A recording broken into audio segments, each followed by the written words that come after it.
Cool. May I begin?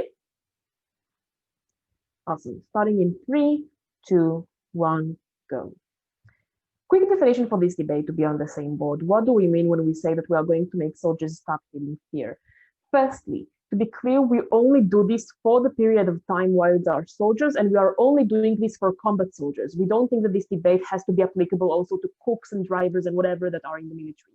Secondly, to be clear, we only talk about fear as an instinct, right? People can still have a rational calculus of saying, I don't want to die or I don't want to get in prison. This is extremely important. Just to give you a quick characterization, we think the sort of decisions that we call fear of, say, fear of disobeying an order and doing a war crime and then going to prison is usually not an instinctive thing, but rather me doing a calculus, thinking long term of the implications of my actions and then avoiding them. It's not something that I feel at the moment so afraid of, right? Unlike me at the heat of the moment, fearing the enemy and acting on an impulse, this is instinctive fear. This is in the debate. Thirdly, just to be clear, conscription, not conscription. Look, I don't know which country we talk about in this debate. If we can oppose conscription, we are happy to. However, to be very clear, insofar as this does take place in a country with conscription and quote unquote, we violate soldiers' autonomy, this is already the case, right? The biggest violation of soldiers' autonomy in conscription is literally sending them away to risk their lives against their will, as well as taking other risks such as PTSD that we only on our side remove, as I'm going to show you under in my speech. So to be very clear, autonomy is either violated or not violated symmetrically on both sides of the debate, depending on whether or not we have conscription. Three main arguments with this being laid out. Firstly, why we're going to have more ethical warfare, particularly with less war crimes. Secondly, why we're going to have shorter and more effective wars with less casualties, lessly soldiers' mental well-being. Before I get to the points, are there clarifications? We'll take it as a no. Cool. Let's start with the points. Firstly, ethical warfare. Why do we think we're going to have less war crimes? Several reasons. Firstly, we think a large majority of the war crimes today just happen because of this instinctive impulse of fear. To be clear, to give you a picture of how it feels like to be a combat soldier on the field of combat. When I am afraid of the enemy, I can hear the rifles shooting, I can smell the burning fire, I can see the corpses of my friends around me. This is the point at which I am much more likely to actually try and do everything it takes. I am less likely to make the rational process of thinking of what if there is a more ethical way of maybe taking them in as a captive rather than shooting them. I am less likely to do the actual practical thinking of what if I go to jail for my action. When I fear the fact that I'm going to be the next one on the line, fear is so overwhelmingly taking control of my own good judgment, making me more likely to actually shoot them when I don't need to, shoot them when they are already caught, or just me or maybe even shoot them if they're not even as soldiers, because I'm not going to make the initial check of whether they are an innocent civilian or not, because I'm so afraid. Secondly, it is more likely to lead to me demonizing the enemy in the long run, because I'm going to create a connotation between the enemy that uses to induce fear in me and the fear that I'm feeling. Whereas if I make just a practical decision because I'm less influenced by fear, I know that, yeah, I'm supposed to kill them, but I can easily make the separation of I'm supposed to do this because this is the field of action. This is not something bad about these people as a whole. There's no emotional attachment that I give to them being bad people. This is important because, note, this demonization that we think takes place due to fear today is something that also comes along with troops even after they finish their service, also impacting the political discourse, because troops are often referred to in interviews when we talk about whether we need to go to another war or not. So we think actually getting them to demonize the enemy less is also important to get less wars in the long run, but also to be less likely to be violent against them during warfare. And thirdly, because it just allows us to have more tailored operations, because note, at the point at which we are less concerned as, let's say, like the commanders of these soldiers, that they might not do their mission well if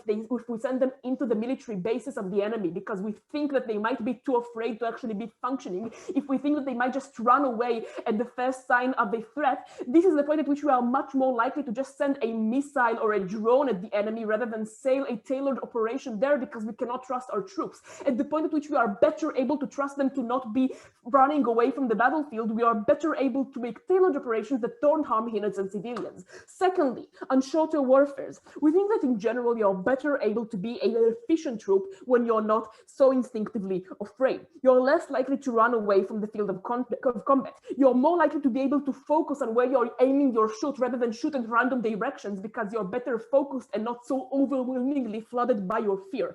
You're better able to stay in the moment and make these short-term pressing considerations of, are we already winning and therefore I need to back off, or do we need to take more significant risks? We think that this means that we are going to get just shorter wars on our side because we get soldiers getting the work done, getting the victory for their side quicker. We are not taking sides here. We don't care which side is on the right. We think that insofar as there's a winner, we want the winner to be made as quick as possible to get less deaths as possible. Secondly, because we think that soldiers are just much more likely to take one for the team in order to actually save more lives under this scenario, right? Jumping on a grenade, doing the sort of watches that you need in order to guard your battalion during the night, because you're less instinctively afraid that you're going to die from this scenario, and therefore get more utility of less deaths because more soldiers are willing to sacrifice themselves. Before I move on, I'd like to take an extension. OO. Any POI. Yep. So why do you think people feel fear in a way that affects their operations? What operational context are you referring to? I just explained, right? Like the fact that you are so overwhelmed by the instinct that you're less likely to focus. The fact that you are more likely to run away during combat because you're not thinking straight, etc. We think that this is what is impacted by this instinctive fear. Cool. Let's move on. Mental well-being, PTSD. Let's talk about this. Look. We think that a vast majority of the problem of the mental issues and harms that are chasing soldiers are due to the fact that they feel fear during the combat. Yes, we are not erasing their memory. We are sure as hell that they're going to remember what happened there because it is a strong memory. However, the point at which they don't have the emotional attachment to this, it is less likely to come back to them as nightmares, because when they remember it as though it is us watching a film on a TV screen, right? They are able to detach from it. It is less likely to actually get them to the feeling as though their life are under threat at the moment, because at the moment they did not feel under threat. So this is exactly what is going to give them the ability to cope and get back into society without getting these scars for life. We don't think that they will need the memory of the fear in order to handle the problems, because even if they're going to still have PTSD, again, we don't take their memory, they still remember what happened, so they can talk to a therapist, but we also think we redeem them of the harms of it. Beg you to propose. I will need to go at this moment. Sorry about that, and thanks everyone. Thanks so much for that fine speech. Whenever DTN is ready. Let me submit that.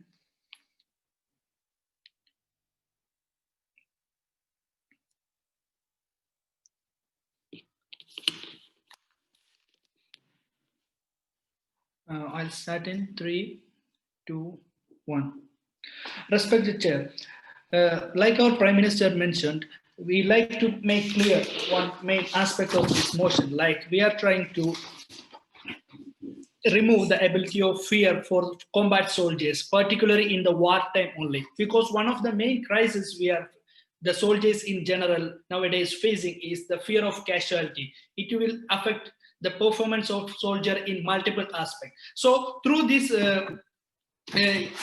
technology, we are trying to remove a primary cause which will affect soldiers in multiple aspects through the battlefield. For example, if you go through the experience of soldiers who served in US, particularly US soldiers who served in Afghanistan or Iraq, we can see one of the main crises faced by these soldiers in the battlefield is the fear of casualty. So it leads to multiple issues. What are those issues? Like we mentioned, like first of all, working under fear or working under the pressure of fear, which usually force soldiers to do more unethical act, or it will force the soldiers to do more war crimes, because under pressure you are not able to recognize your enemies, you are not able to differentiate your enemies. So it will lead to more civilian casualties in the battlefield, and it will become the burden for the home nations. So I like to do few rebuttals. That is, opposition suggests the use of drones, but still we can see drones are not a complete solution in the battlefield. Like the opposition give the example of India, Pakistan, and the example of Waziristan. All these places, even they are using drones, we can still see the an effective need of foot soldiers in those locations.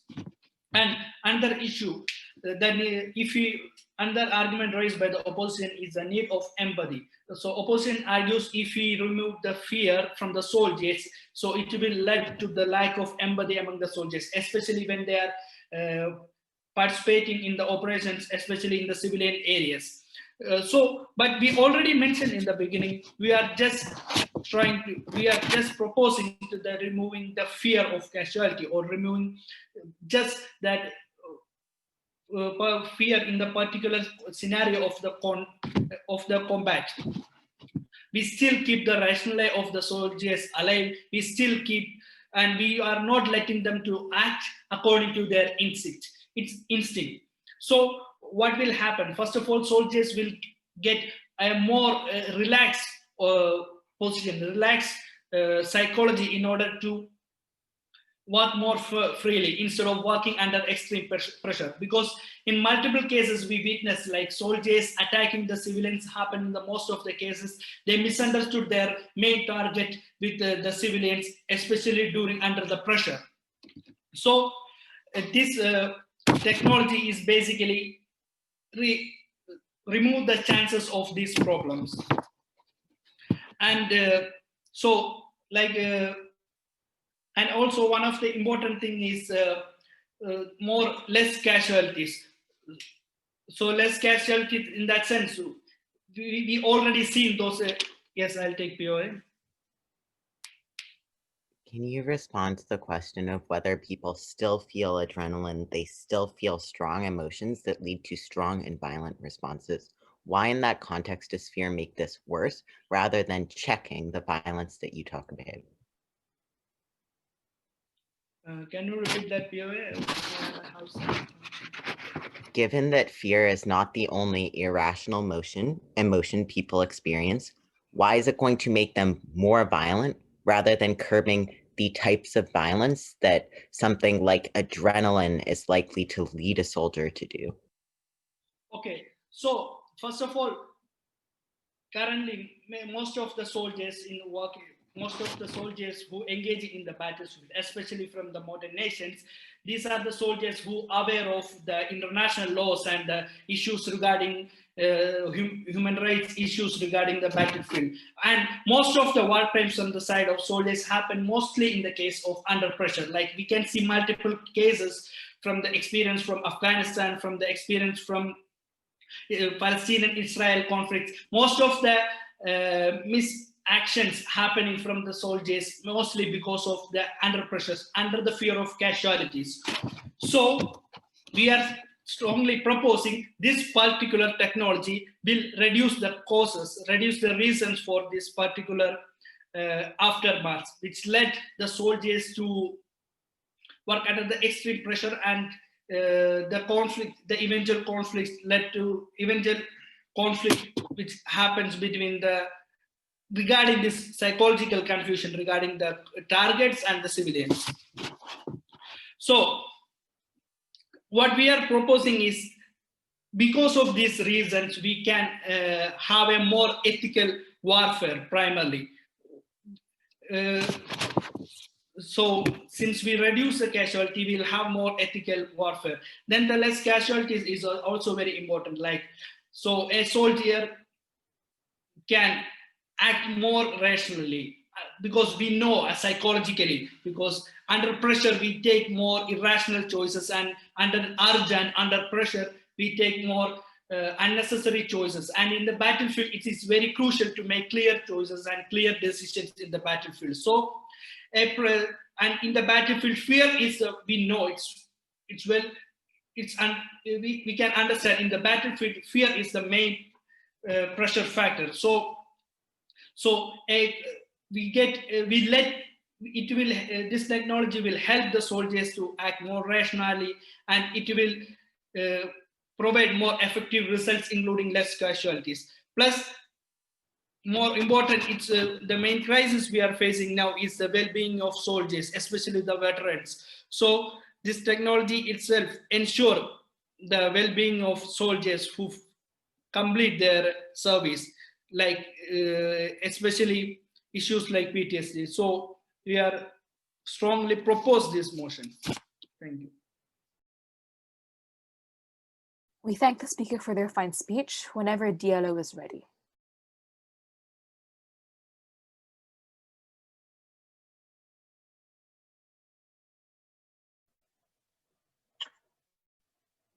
Can you hear me well? Yep, loud and clear. Cool.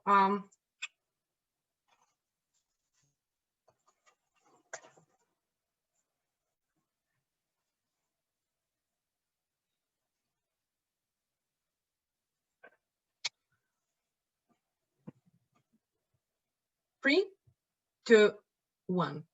I think it's important to recognize that fear exists in the spectrum, and the situation in battlefield are also exist in a different scenarios. In a lot of things might change and might happen.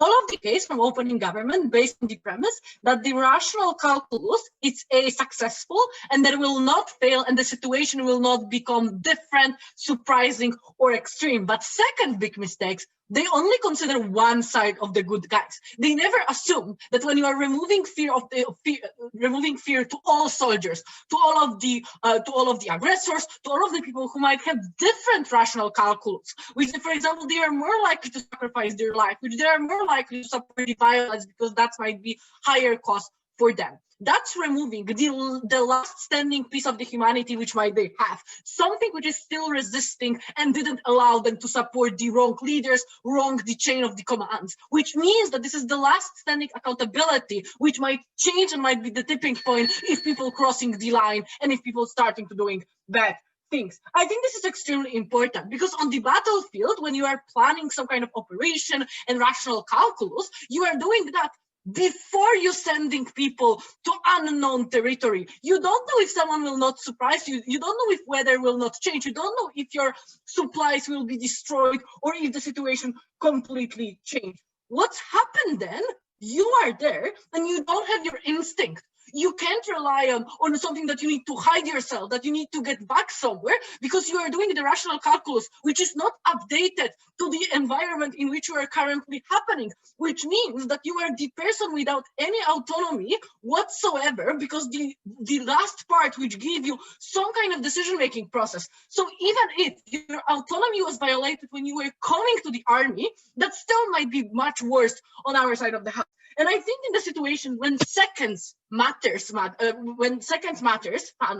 when the minutes matters, when sometimes like one action can change the direction of the conflict, it's unclear why it's justified for the state to take down the possibility from these people to save their life, to change the operation, but also why the rational calculus, which was decided a month ago, 2 months ago, it's still important.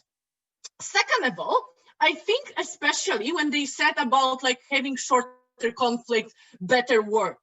It's not true because you are less sensitive to everything which is around you. You are more likely to doing bad stuff because that doesn't have any emotional attachment to you, because this is how opening government is framing this debate.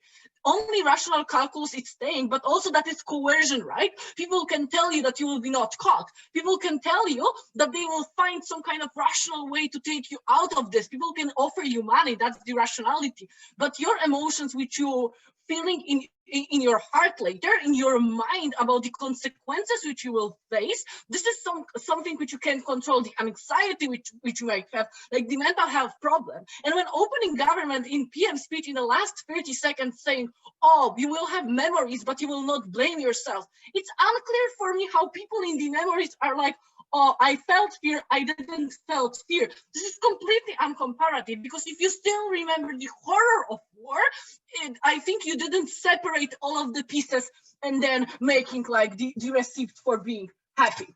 But the most important part, I think, when you already have a chain of the commands from the top and people telling you what you should do, how you should behave as a soldier, that you need to follow the orders, that you need to that you need to give up certain values, that you will be charged in this particular way, there is extremely important for the people from the lower stages, the people who are not making these decisions and commands, to express their dissatisfaction, or to remind these people that on the battlefield, there is no robots, there is not like machines which need to do certain tasks, but that's the real civilians which you will be facing, and all of which harder described the corpse, or like people dying, or like when you hear some kind of noise and everything. All of this reflected in your report later. All of this you are telling the people in the interview and saying, we don't want to go to this conflict. We don't want to attack the Iraq, Afghanistan, or any other places. I spent there 3 years in constant fear. People imagine you are feeling fear when you are going in the dark alley and someone you hear one noise, that some people had this prevalent. And then the leaders of the country, when they are pressured in the public platform, are less likely, because public is also like, don't send our boys there, bring boys home. And all of these narratives are created because people can speak from themselves and from the inside and show that the rational calculus is not always the best plausible measure, especially when you have asymmetry of war, when you have a much stronger powers which trying to invade the other places. Therefore, the check and balance which coming from this less privileged parties are coming from the people who are used as a means to an end, from the people who are sent to make this task. So on our side of the house, in the long term, when you are comparing these conflicts, you have much more ability to advocate for these people, to advocate for the change, and to not make the risky behaviors and the risky actions. Or you are advocating to eliminate the human factor because you are feeling that this is something which you are not okay, and which no one should be put in the front of that kind of action. What we bring you to this debate? I think firstly, we contest and we take this absurd model from Hadar, which literally have zero trade-off on their side of the house. And I want to point that out. In every debate, there should be like equal field. They're just literally kicked out of any rational fear, and they've never said what they're trying to sacrifice. So we needed to do that for their own. What we are saying, that a lot of the points which they made are flipped on our side of the house, because we are showing you that fear is one of the component of the human body and one of the component of the emotions. And we showed you in which situations the fear is the big point. And this is crucial in the situation when the asymmetry of power and the chain of the command exists. On our side of the house, we are covering all of these scenarios. If the person make a mistake, we are covering this because we are showing that the accountability coming from the bottom to the top. If the situation in the field will change, someone surprised you, someone make a mistake, some unprecedented things happen, we show you that comparatively the person there have much more autonomy than the rational calculus prepared for them from the coercion, from the army, from the state, from the law, or any other situation. And this is illegitimate to deprive people from the chance to save their life and to prolong this. Also, at best, I believe that people deserve to believe that they do everything what they can to prevent themselves and not being and waiting there for the death. Therefore, we are proud to oppose. And thank you so much, and I need to go. But was We thank the DPM for that fine speech. Whenever MG is ready.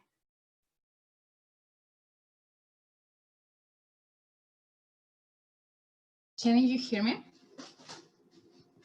Loud and clear. Okay, just a sec to organize my papers.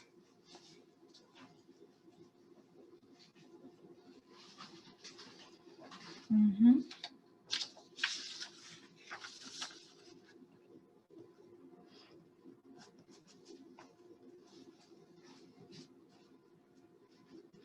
Mm-hmm.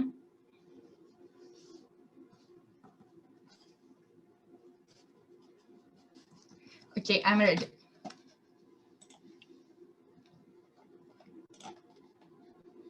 Whenever you're ready. Okay.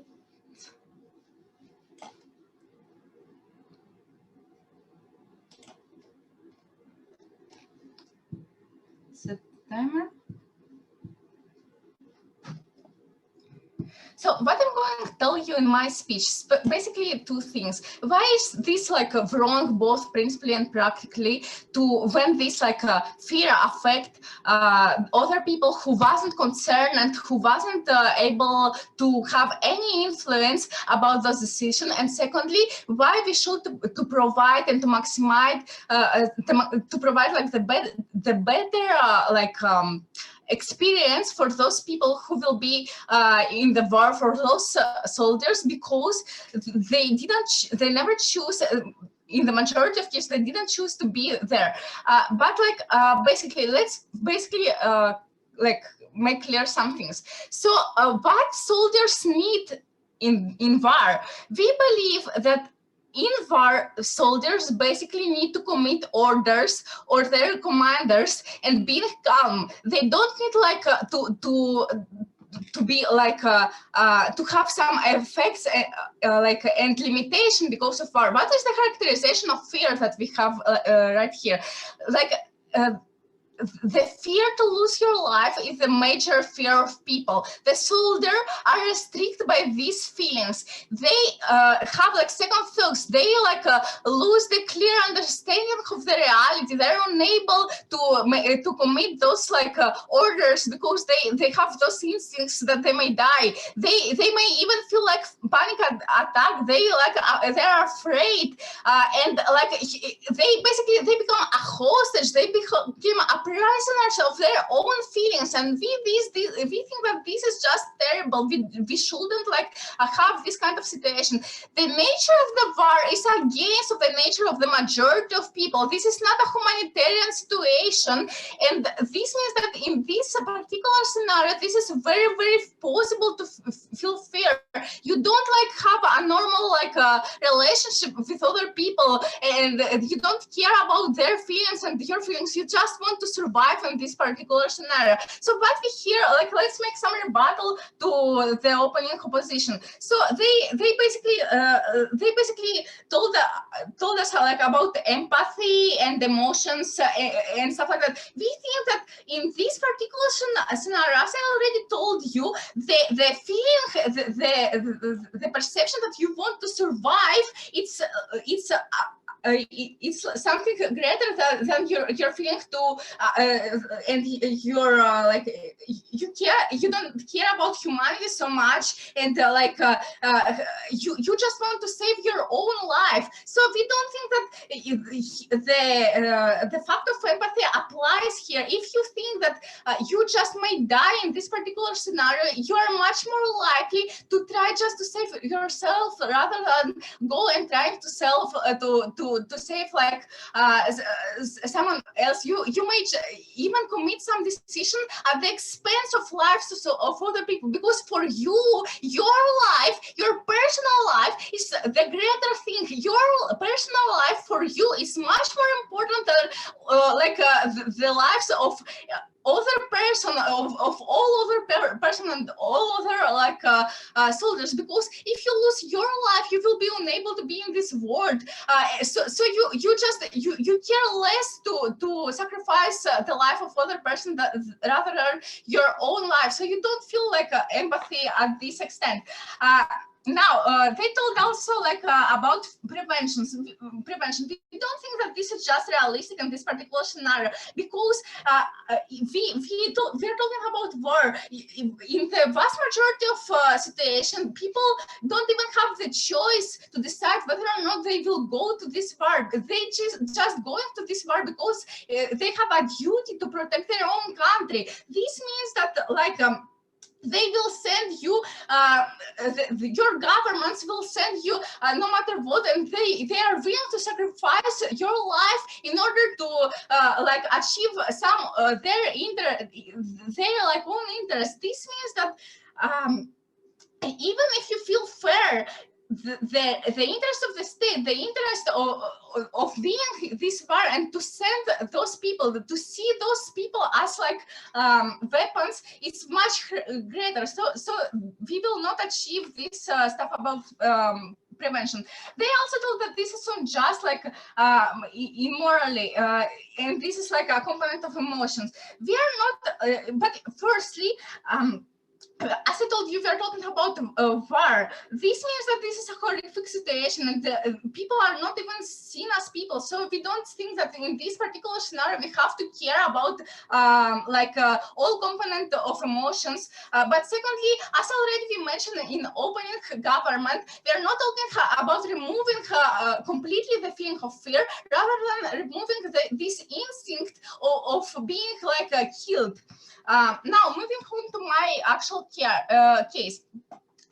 Like OG explained, you have this feeling of fear leads to wrong decisions. We will provide that both principle and practically these decisions have an enormous negative effect of people who just was unable to get any influence of those decisions. So when a soldier go to war, he is dedicated to the army for two reasons. Firstly, he represents the country because he have a duty to do so, and secondly, if they save money, if they work them, they have to do this job. But who are affected by the wrong decision of soldiers because of the feeling of fear? Here's two groups of people. Firstly, the peaceful citizens. For example, you have to fight a member of terroristic organization. The fact that you didn't commit an order, you escaped, or you just late to take decision. This means that these terrorists, for example, can use a bomb or whatever, and this will affect a lot of people. Firstly, people who you must protect and you have to duty to protect, and secondly, people who didn't took a part and was unable to have any kind of influence of your decision. This is vulnerable citizens who gonna die because of fear of soldiers, or they will be affected by the rest of their life. We think that this is a group of people that we should focus on this debate. But secondly, it's like a huge amount of people. If they don't fight, you can even lose the war, and this means slavery for people. A lot of lives will go on poverty, and all freedoms gonna remove. But secondly, here's no opportunity for these people to be in war. This means that we have to provide them the best opportunity to deal with their feelings and have the best experience. Thank you very much. We thank the speaker for their fine speech. I stopped filling at 7:15. Whenever Emma was ready. Okay, I'll start in 3, 2, 1. Honorable Chair, two main clashes in this debate. One is fear and the soldier on the land, on the war zone, right? The second one was the personal experience, the personal thing when they come back to their home country, the aftermath of what's happening when they come back. OG has mentioned a few points that were also mentioned by CJ on terms that these soldiers have to be afraid, because when they are afraid, don't have to be afraid, because when they are not afraid, they can focus more, they can be more effective in their mission. But when we are here characterizing fear, as both mentioned before, and I'm re-mentioning it, fear is not only that of the individual by itself, of being afraid of committing a mistake or harming his soldiers and comrades in the land, but it's also the fear of committing crime wars when you are on that crime land, especially when you are the upper hand. It is kind of given that when you are as soldiers taking over fear, when you are sent to land, and in the case that you are winning, there will be more greed, especially that soldiers are out of their home, afraid, out of their families, didn't have any fun or social contact anymore. So what we will see there from a soldier that is not afraid, we will see a newborn rapist, we will see people that are not respecting human rights and are committing war crimes because they are not afraid. On this point again, for CG, the rational process that they mentioned, when the soldiers are not being afraid from, they don't know their limits anymore, because they are taking fear only from, on this point where I'm mentioning that taking fear only from soldiers will lead them to stop respecting or following that hierarchy that is created by the military, because on the top head, their managers and stuff, they still have that fear. What does that mean? They're still afraid of committing war crimes. They're still afraid of making the wrong decision, and therefore they're slower in terms of processing and taking decisions than the soldiers that are inland. In this point, what will this lead to? This will lead to the soldiers that are on land forgetting that they have a leader on top of them, forgetting that they need to respect that hierarchy, and forgetting that they need to follow the orders. When they don't follow the orders, then we don't have an army a respectful professional army anymore that is defending a country, but we have only a group of mercenaries that are not afraid of doing anything in order for self-gratification and to win for themselves, right? So let's move to the second point on our extension, which was the aftermath. What when they come after? So we have one major point here is that, yes, you are not afraid. You don't feel guilt for your memories, but these memories are still affecting you and will affect you when you get involved in the society again, because soldiers are, after all, civilians, citizens that will go back and live with us in our society. So when this fearless people, those people who don't have their limits, come and live with us again, what will happen? We have fear as citizens, but they don't. They're stronger than us. They have more effective decision making than us, and they think of themselves better than us, basically. So what will happen on that? We are putting the national security, we're putting it under danger, and we're creating killing machines, and machines that can even backlash on us as a democratic society. What will that lead to? It will lead to us putting also ourselves, not only other nations, in a danger where we will be suffering from machines that we created ourselves, because when they're soldiers, they will come back. Of course, they don't have post-traumatic stress disorder because they're not afraid, but they don't have their limits. They don't respect. They forgot what the civilian code is all about in this case, because this, they don't.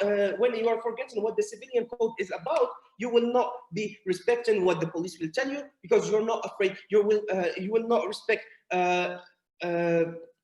what the law, the justice is telling you, because you were in war and there was no justice. So you're coming from a jungle, fearless, coming to a society, and in the ideal world of the government, these people will be, these soldiers will be the perfect citizens again. The second point that I wanted to mention on this same thing is when these soldiers are coming back, most of the time, the programs of reintegration of soldiers are so weak in a lot of countries that these soldiers are only living on what the stipends that were given for them for being veterans. And those are never enough. Even in big countries such as US are not enough. So what will these soldiers do when they are not afraid? They will go and change the system working in the society into a piracy system where they will only, because that's the easiest solution for someone who is fearless. Because as I mentioned again, taking fear from them doesn't mean that doesn't mean that they are all angels and we don't believe, and the government didn't prove to us that humans are good by nature. So on this premise,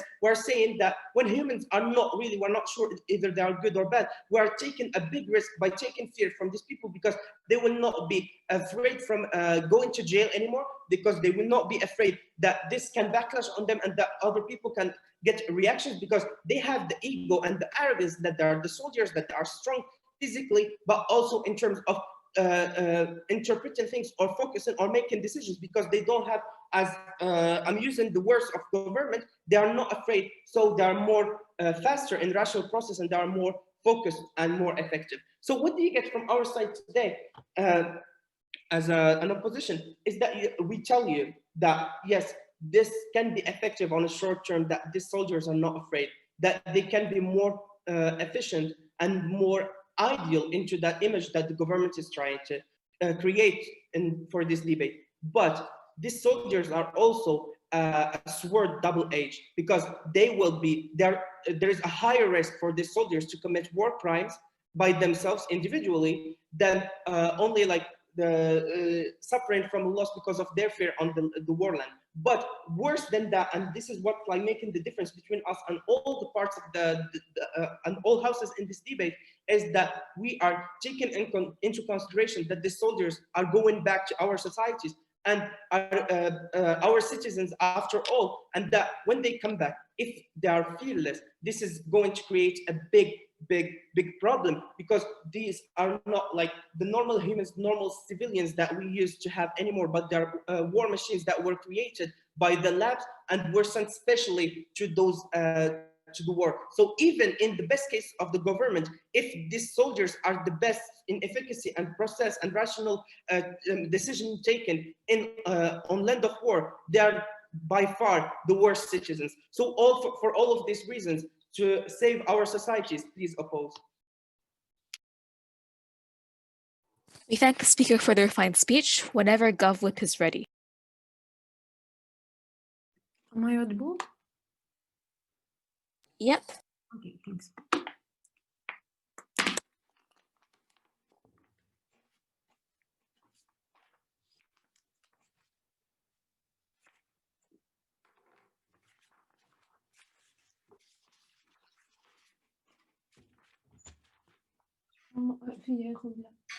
Sorry.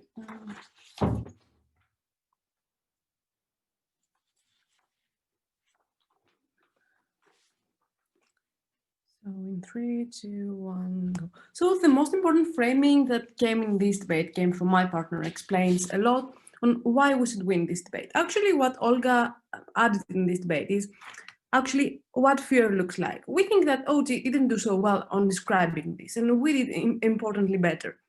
What Olga explained to you is actually that fear means actually losing your life, means that you're having second thoughts. It's not just like being there and saying, I have fear. It's like, I have fear. And this means that I'm thinking things 2 times, 3 times, many times. And this is extremely important in this debate because it means that you have automatically you need more time to think about your actions because you are in fear. For example, if I fear the dark, means that I'm very afraid of this, means that I'm very likely that in this situation, I'm watching things that I'm understanding things that may not be real. I have a distorted view of the reality, and this is the most important thing that we added here, that we no more have that clear understanding with fear, because we know that the situation is actually, we understand the situation differently than what it is.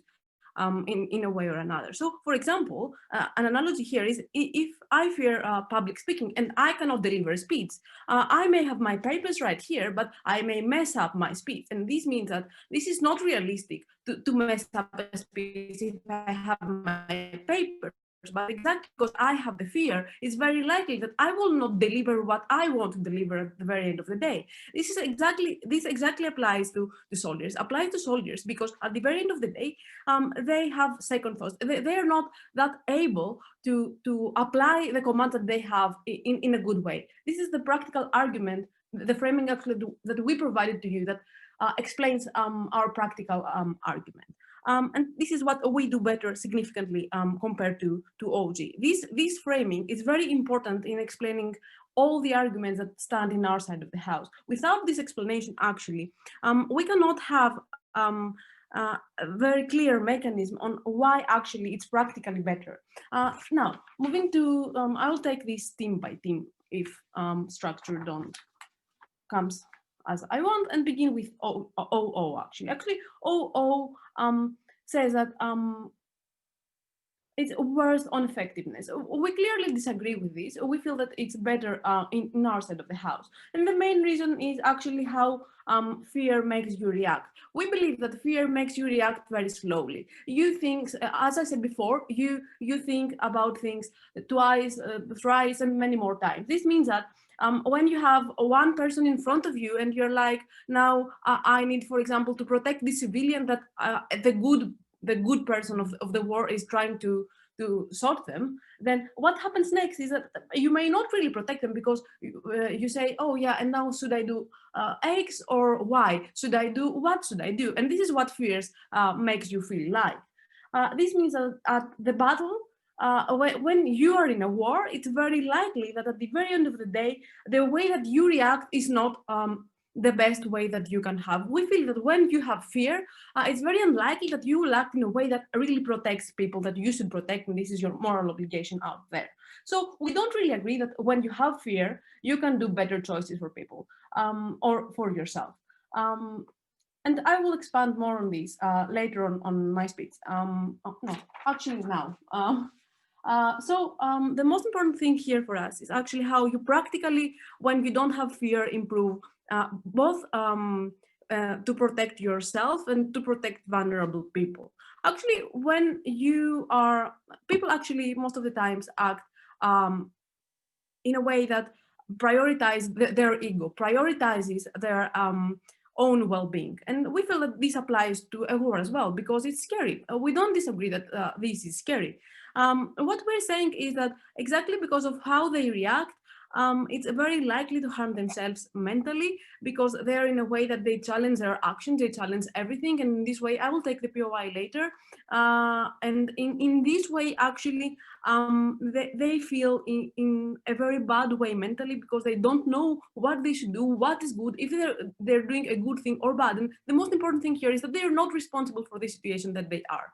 And I mean, most likely, if you're in a war, you're there because you have no alternatives. For example, because you may get a very good pay that you cannot have in another way, and this is crucial for you to bring up your family, for example, or because your country makes you to do so with conscription. And we feel that they're at the very end of the day making decisions that are not good for themselves. And secondly, practically, with fear, it's very important about vulnerable people, because their slow decisions are very likely to deprioritize other people and prioritize themselves. We feel that this is not what they should be doing in a war. What they should be doing in a war is the second thing that Olga explained to you, the principal argument. And this is that they have the moral obligation to do their best out there. And we feel that this can happen without fear. If OO has a question, I will take it. I agree, that is your extension. And the entire premise that you need people to stop putting their lives first is at odds with the model and your own rebuttal to us. But even if it were true, we tell you considering your life first is what produces the best possible outcomes and how you engage in the specific types of conflicts where we do use soldiers. Okay, yeah. Actually, what I explained to you is that if you prioritize your life first, it's very unlikely that you will protect someone that has no other person to protect them. We don't care that much about your life at the very end of the day, because you consented to go to the war, or you have no alternative. You are there. You have no opportunity to do something different. You are in a loop. You like it or not, you are in this loop. And this is the most important thing here, that you cannot really get out of this loop. What we should do is maximize the opportunity to do the best for you. We feel that there is a moral obligation to do the best for the people that you protect, because it's the same analogy with politicians here. Actually, politicians protect the country, and they are liable if they do not protect the country efficiently. We feel that the same thing is here, because they have to protect vulnerable people and do the best. When it comes to CO, actually, our very quick response, because I don't have time, is that they say it will become like a jungle afterwards. We feel that this is out of the model. OG actually said that fear is only for the war. Secondly, there are rules. If you act in a not okay war, then yeah, there are laws out there, and this is you will be punished. So we don't see why this is problematic. And secondly, if it was happening, it's unlikely actually to happen, because there are rehabilitation, reintegration in society for soldiers, and for all those reasons, proudly CZ. We thank the speaker for their fine speech. Whenever Gov Opwhip is ready to close this debate, hear.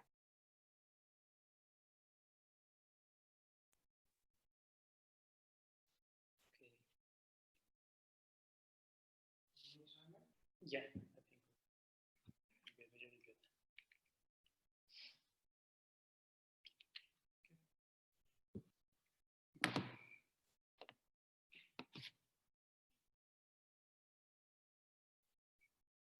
Madam Chair, I will start with the extension of the government. I think there is a problem with that extension for the very prime reason, because you say that you are having a duty, but you not necessarily justify why this is the best solution, because they do not see that with this calculus, especially on the idea that we explained to you, that the aftermath of these fearless people, the harm that they will bring.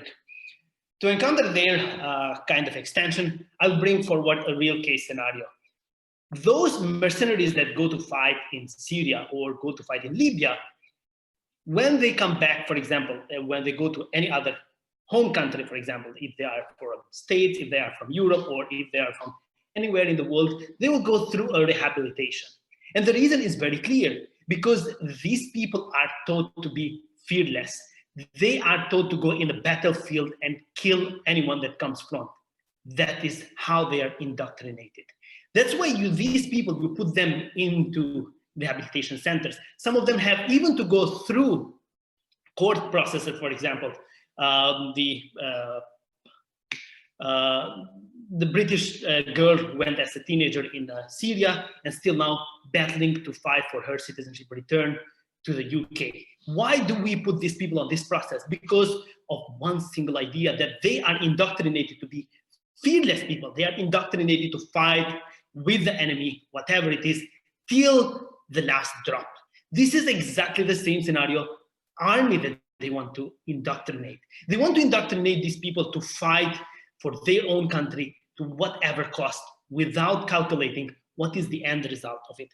To begin with, now we had from the opening half some ideas that they are trying to state, well, that these people will be, I think an impossible job that the government tried to do is to differentiate between the rational fear and instinct fear.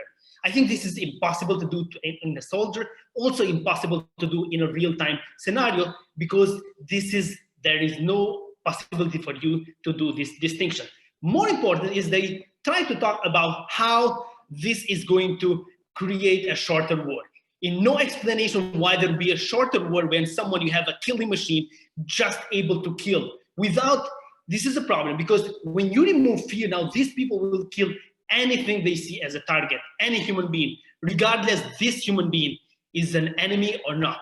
Because when you trigger, you push the trigger in the war is when you see that this person is going to harm you. But when you remove that instinct, or when you remove that this person is going to harm you or not, now your army, your personnel, your combat will kill anyone that comes under the target. What does this mean? That it's not going to shorten the war, but it's going to create more casualties, because there is no guarantee that this fearless person is not going to kill innocent. There is no guarantee that this person is not going to kill the elderly. There is no guarantee that this person is not going to kill those who are not in capacity to kill them. That's why they will kill anyone that comes front. That's why this is no way going to shorten the war, but no way this is ethical as they are trying to claim. Why? Because they're trying to say that this will remove the emotional attachment that these people have.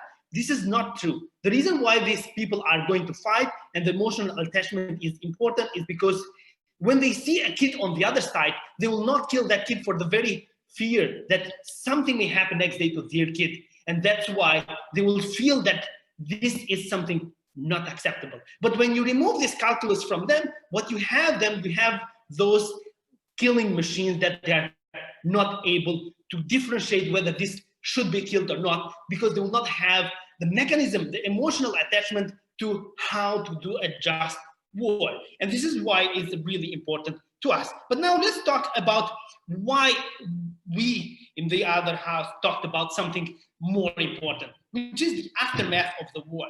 Why this aftermath of this war is important? Because now we have to understand, when these people leave the real war, they start an internal war.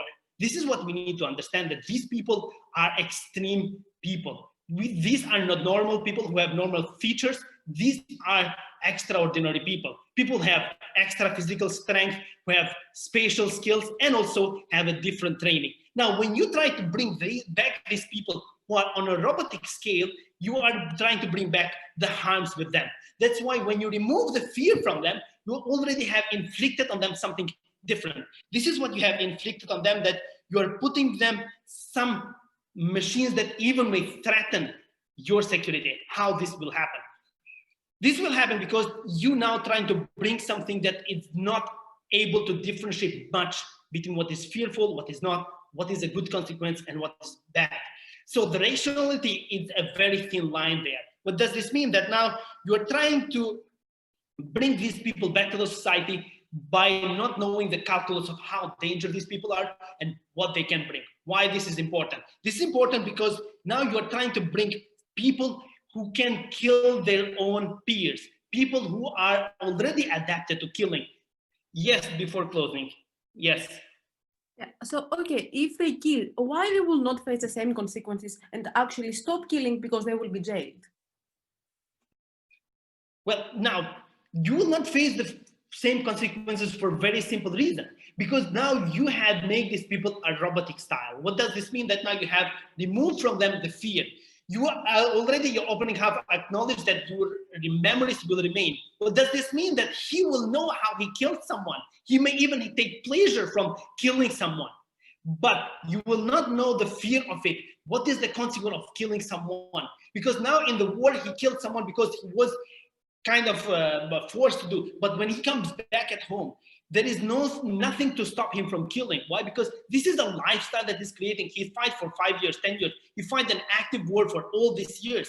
Imagine that you are, let's say, army personnel went to fight in Iraq and Afghanistan. You killed thousands of people without differentiating their innocent, their whatever. And now when you come back at home, this is what you do not have the ability to make a cognitive choice whether your decision to do something is good or bad. The only point is that you feel that you are superior. You feel that you are someone who have fought for the country. Exactly what you say. I did my duty best, so that's why I believe I should be the upper hand on the other side. That's why we believe this is harmful for the society. This is harmful in long run. With that, we are proud to oppose.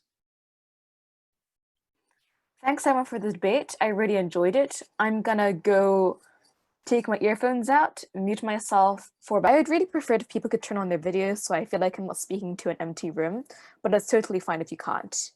The way this feedback is gonna work is I'm just gonna give the general RFD, then I'll go through my reasons and then explain why. I have individual feedback for everyone, but just feel free to reach out to me on Facebook, for example, if you have any questions. Okay, so my call was as follows. I gave the first to opening opposition, the second to opening government, the third to closing opposition, and unfortunately the fourth to closing government. The call between OG and O was relatively tight. The call between CG and CO was also relatively tight. I felt like it was a relatively clear top half debate though. Okay, so starting with CG and explaining why unfortunately the other three houses took it over them. First, I'd just like to note that both speakers seem to have a big problem with time management, i.e. member starts their extension at 5 minutes 30, and whip starts rebuttal to CO at 6 minutes 45. So those are like two pretty important responsibilities for CG to deal with that I think are just deprioritized. First, why does OG take it over you? So I definitely think that you guys have something unique. I buy that your characterization of how fear works is new. The problem though is I'm not sure that it's adding something necessary to the debate, because I do think that OG actually did have a characterization of what fear looks like. It was just slightly less explicit. So when they talk about how fear is instinctual, it comes in a rush of hormones, it is overwhelming and it completely takes over your mind. It's the terror of death, and it completely dominates your decision making. Like that was the characterization I got from Hadar. I do get that your characterization was meaningfully different insofar as you tell me about how it all comes down to fear of, it comes down to a fear about incurring casualties, and it means that you can't act in the greater interest of your brethren, or in the interest of vulnerables, for example. But I'm not sure that you're fitting in an anatomical gap that OG is missing. Therefore, it's hard for me to say that you actually co-opt any of the OG arguments. As for horizontal extensions, I'm not sure that you prove anything unique from OG, i.e. I buy that you're proving that there are some vulnerable innocents who might be protected on your side. I'm not sure why this is meaningfully different from OG's argument how this reduces civilian casualty. And I'm also not sure why this is more important than like the swathe of impacts that they give us about how this also makes war faster, more efficient, about how this protects veterans. So for those reasons, I think that partly because the extension was a bit rushed, you had an extension, I think it wasn't developed enough for me to think that you're substantially doing a lot more than OG. Two, why did I think that you didn't take it over OO? So as a team, you guys were quite responsive.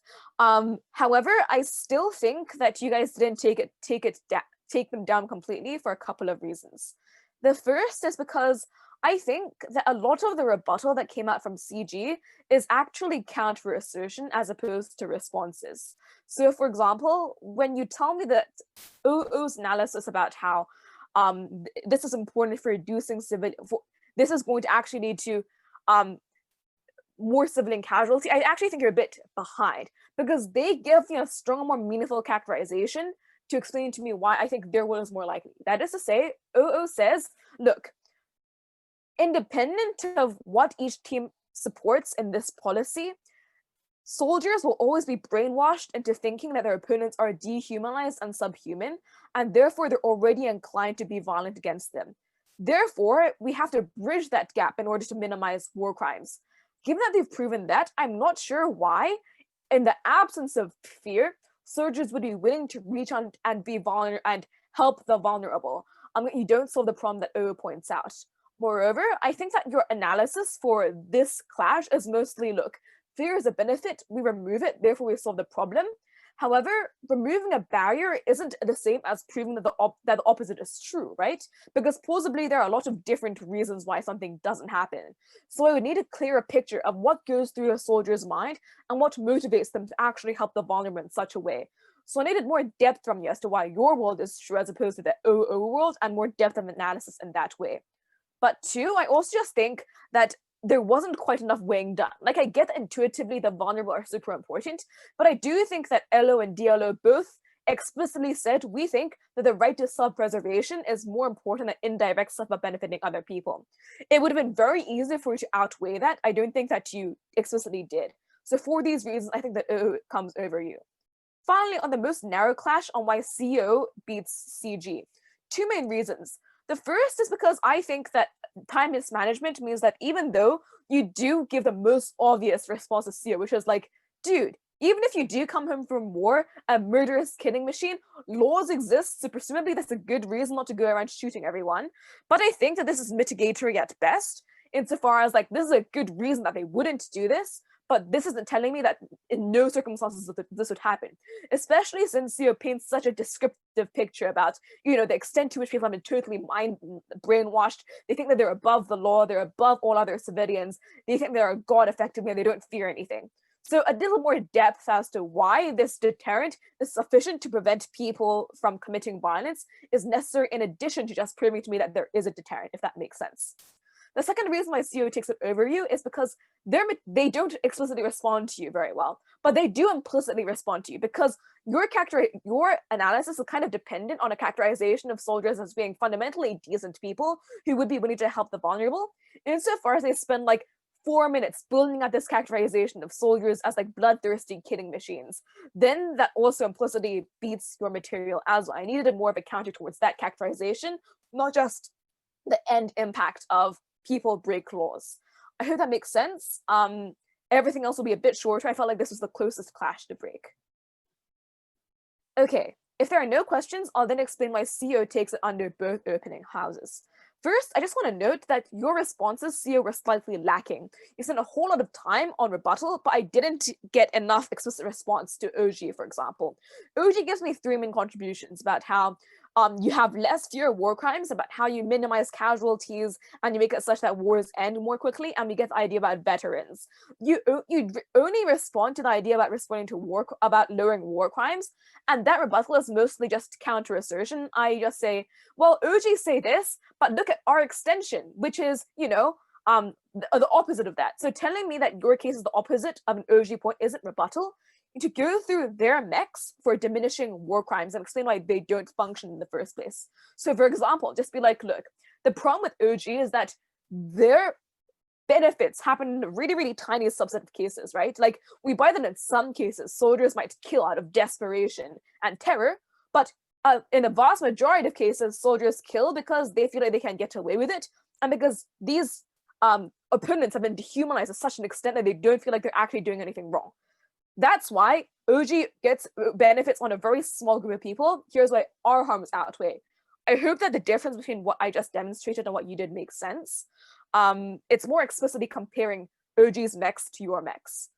But second of all, I also just think, a lot of the OG stuff was left unresponded to, and I don't think that you did a good enough job of explaining why your stuff outweighs.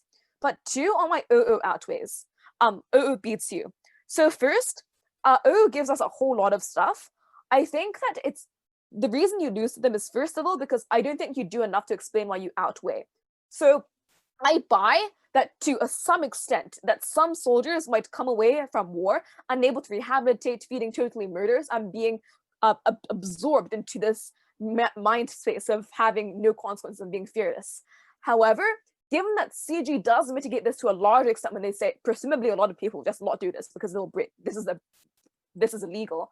This means that the number of people who will go on these killing sprees is presumably quite small. So how does this weigh up against all the impacts that O brought to me? O does do a decent job of terminalizing their impacts and explaining to me, look, on their side, you get a lot more you get way more war crimes in the actual war zone. You also get an absolute moral wrong when you remove someone's ability to opt out of this system, for example. They also give me a bunch of reasons why this means that people are more likely to die in the war zone. These impacts are a lot more plausible. They give me a wider range of impacts. I buy that they happen more often. And I think because it's C's responsibility to compare your impacts to O's and you don't do this, I think O's impacts quite cleanly outweigh. But the second and easier reason why I think that O beats you is just because they very clearly frame their moral principled argument as an absolute moral right that should supersede pragmatic arguments. And because you never explain why your pragmatic concerns are more important, I think that OO are taking it over you. Finally, on the OG versus OO clash, if there are no more questions. I think there are 4 main issues that are discussed in the top half clash. 1, the likelihood of war, which comes from OO. 2, the welfare of veterans, which comes from OG. And the ideas about ethics and about effectiveness in war, which is covered by both sides. So I think that OO is quite cleanly winning the idea about likelihood of war, about the idea about how war will be described in pop culture, for example, and in media, and about how you're more likely to send soldiers off to go to war when you don't have these narratives of how war is terrible. It filled me with fear. It was all-consuming, the worst experience of my life. And 2, I do think that OG still wins the idea about veterans because the DLA response was quite flippant. However, I do think the idea about likelihood of war probably does outweigh to a large extent. The stuff that is more important is the clash on ethics and on effectiveness in war. I think that the clash on war crimes is a wash because it just is contingent on 2 completely separate conceptions of how war crimes happen, right? It's a framework from OU about needing to bridge that gap in empathy, and it's a framework from OG about how, the problem is that, people react defensively, and in acting defensively cause a lot of pain. Either side could have explicitly explained why their world was the correct one. However, at no point did I have those 2 worlds and conceptions of how war crimes happen compared. So I couldn't intervene and be like, this is more plausible than the other one, therefore I will give it to OG or OO. So this is broadly a wash. However, I do think that O cleanly wins the idea about effectiveness in war and about saving lives, making war less deadly, because of the frame about how the way decision making works isn't it's like completely rational.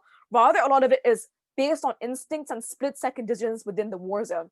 That's why instinctive fear and self-preservation is so very important. So on the pragmatic, I do think that O is winning. 1, because they're winning the key issue of effectiveness in war, and 2, because I think that their independent issue on likelihood of going to war outweighs the OG independent issue of veterans. And finally, again, I think their principal argument is cleanly constructed, very convincing, and isn't touched at all. So for those reasons, I thought that O also beat OG.